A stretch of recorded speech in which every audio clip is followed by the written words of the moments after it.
किसी भी प्रकार के बिचौलिया, दलाल, भूमाफिया की संलिप्तता और अवांछित हस्तक्षेप बर्दाश्त नहीं किया जाएगा। ये सरकार का साफ संदेश है।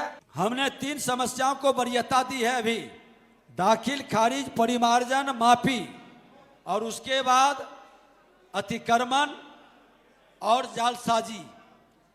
तो ये हमारे नज़र में है। हमने सभी अंचलाधिकारी और राजस्व कर्मचारियों को दिसंबर महीने की छुट्टी रद्द कर दी है। हमारे कर्मचारी अब अपने पंचायत भवन में बैठेंगे और वहां पर दिन भर रहेंगे। उनका मॉनिटरिंग मुख्यालय से वीडियो कॉन्फ्रेंसिंग के माध्यम से सुबह, दोपहर, शाम होगा कि पंचायत भवन में वो हैं या नहीं है। अंचलाधिकारी भी अंचल के अंदर बैठेंगे। उनसे अंचलवार सूचन, नियम और नीति को बैनर, पोस्टर लगाकर साझा करने को भी हमने कहा है। मैं एक चीज बता दें कि जो आया है जाना तय है, जो जन्म लिया है मरना तय है। हम रहे न रहें, लेकिन हमारे सचिव रहे न रहें, हमारे पीछे एक ठोस, पारदर्शी राजस्व भूमि सुधार का प्रशासन जरूर रहेगा। ये व्यवस्था जरूर बना के जाएंगे। तो उनका काम रुका रहेगा। क्या है विषय, क्या बताइए?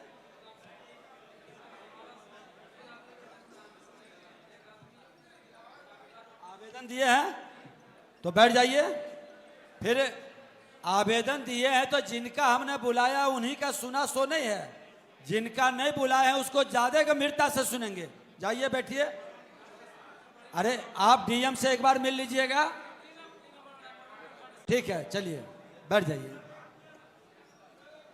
बोलिए।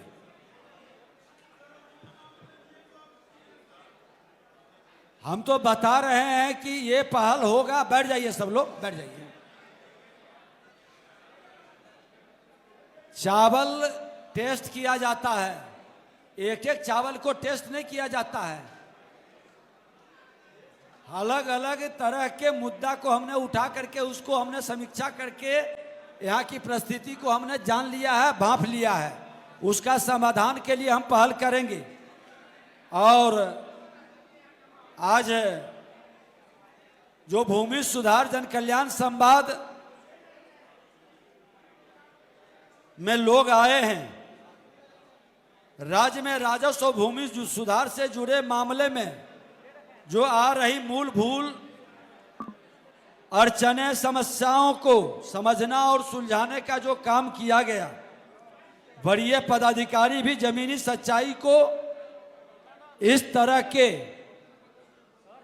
जन कल्याण संवाद के माध्यम से समझ रहे हैं। और ये पहली बार इतनी बड़ी संख्या में लोग आकर के ये बताता है कि जमीन का मामला कितना गंभीर है और भूमि से जुड़ी समस्या और भूमि सुधार एक जटिल और गहन विषय आज सरकार के लिए भी और समाज के लिए भी चुनौती बन गया है, जिसमें विधान, नियम, कानून, विवाद दोनों का गहरा मिश्रण है। इसलिए इसमें सुधार की गति में सोच समझ और अपेक्षित समाधान के लिए हम लोग कदम बढ़ाएंगे। हमने तय किया है कि अपने कार्यकाल के पहले 100 दिनों में पहले प्रमंडलवार फिर जिलावार लोगों के बीच जाकर संवाद करें। तभी भूमि विवाद जन शिकायत विभाग की ओर से आ रही परेशानी को सही फीडबैक मिल सकेगा। उसी के आधार पर हम विभाग की पारदर्शी जन सुविधा को बढ़ावा देने वाली स्पष्ट नीति निर्धारित कर सकेंगे। मैं एक चीज बता दें कि जो आया है जाना तय है, जो जन्म लिया है मरना तय है। हम रहे न रहें, लेकिन हमारे सचिव रहे न रहें, हमारे पीछे एक ठोस, पारदर्शी राजस्व भूमि सुधार का प्रशासन जरूर रहेगा। ये व्यवस्था जरूर बना के जाएंगे। आज विधानसभा अध्यक्ष के नाते जो व्यवस्था बनाया, और मुझे खुशी होती है कि उस रास्ते पर सब लोग को चलना है। टीएन शेषन साहब जो चुनाव का मॉडल पेश किया, आज हमको आपको शक्ति प्रदान करता है हम सब मिलके जो यहाँ बैठे हैं, सब चाहते हैं कि एक ऐसा पारदर्शी वातावरण बना दें कि ये विवाद बहुत हद तक कम जाए। लोग हिम्मत नहीं जुटा सके, फर्जीवाड़ा करने वाला लोगों को परेशान और तंग नहीं कर सके। हमारी मंशा वो है। इस नीति और नियत के साथ बीते 12 दिसंबर से भूमि सुधार जन कल्याण संवाद का हमने शुभारंभ किया है। हमने जिले के राजस्व प्रशासन से जुड़ी सभी अधिकारियों, कर्मचारियों, यहाँ तक कि जिला अधिकारी, पुलिस अधीक्षक और आयुक्त सबके साथ मिल बैठकर समस्या को समझने और सुलझाने का प्रयास किया है। विभाग की ओर से रजिस्ट्रेशन स्टॉल लगाकर अंचलवार लोगों से आवेदन लिया गया है। महाअभियान के माध्यम से भी इसको समाधान का हमने वातावरण बनाया है। उनमें से अंचलवार कुछ चुनिंदा आवेदनों पर तत्काल संज्ञान लिया गया है, लेकिन सभी आवेदन को हमने एक नज़र देखा है। अब एक ही तरह का विषय वस्तु है, उसमें एक उठा करके अब दाखिल खारिज, तो दाखिल खारिज से जुड़ा हुआ विषय का एक को हमने सुना और उसी के आधार पर बाकी दाखिल खारिज भी समाधान मेरे पदाधिकारी करेंगे। 15 दिसंबर को हमने लखीसराय में भी भूमि सुधार जन कल्याण संवाद किया। 18 दिसंबर राज्य के सभी एडीएम, डीसीएलआर, सीओ को पटना में बैठक बुलाकर हमने निर्देशित किया। तीनों जगह पर हमने साफ संदेश दिया कि विभाग की कार्य व्यवस्था के केंद्र में हमारे लोग हैं, बिहार की जनता है। उनको पारदर्शी, जिम्मेवार, ईमानदार व्यवस्था मुहैया कराना हमारी प्राथमिकता है।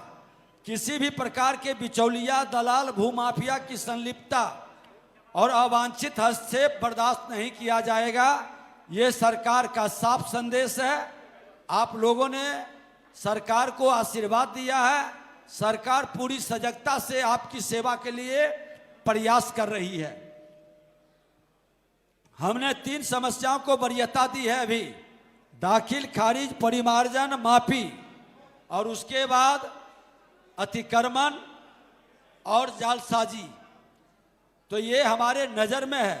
हमने सभी अंचलाधिकारी और राजस्व कर्मचारियों को दिसंबर महीने की छुट्टी रद्द कर दी है।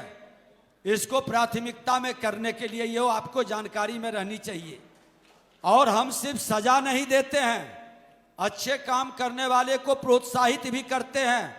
हमारे कर्मचारी अब अपने पंचायत भवन में बैठेंगे और वहां पर दिन भर रहेंगे।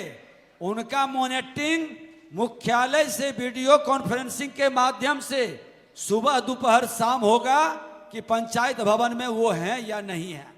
अंचलाधिकारी भी अंचल के अंदर बैठेंगे। उनसे अंचलवार सूचन, नियम और नीति को बैनर, पोस्टर लगाकर साझा करने को भी हमने कहा है। और मैं बता दूं, जो कर्मचारी बेहतर काम करके निष्पादन कर देंगे, हमने प्रधान सचिव और सेक्रेटरी से भी आग्रह किया है कि हम उनको जीपीएस लगा हुआ मोटरसाइकिल भी उपलब्ध कराएंगे। सरकार मोटरसाइकिल भी देगी ताकि वो बेहतर गति से काम कर सके। हमने 9-9-6 का निर्देश जारी किया है। 9 बजे सुबह से 9 बजे शाम तक सप्ताह के 6 दिन जनता की सेवा में लोग लगे, क्योंकि घर पर भी जो समाधान करना है, जानकारी प्राप्त करनी है। पास पड़ोस से भी आप जानकारी ले सकते हैं, लेकिन न्याय में गलती न हो ये निश्चित तौर पर सब देख लें। साथ ही उनको 15 दिनों का समय दिया गया है सकारात्मक बदलाव की दिशा में प्रयास शुरू करने के लिए। लंबित मामलों का नियम संगत निपटारा सुनिश्चित करें। आगामी 14 जनवरी के बाद हम हमारे प्रधान सचिव क्षेत्रवार गहन समीक्षा भी करेंगे। हम आज आपके सामने प्रेस मीडिया के मित्रों के माध्यम से ये साफ कर देना चाहते हैं कि जो सही लोग, चाहे अधिकारी, कर्मचारी हो या आम नागरिक, किसी भी हाल में प्रीत नहीं होने देंगे। उनके साथ सरकार खड़ी रहेगी और गलत करने वाले को किसी भी कीमत पर बख्शा नहीं जाएगा।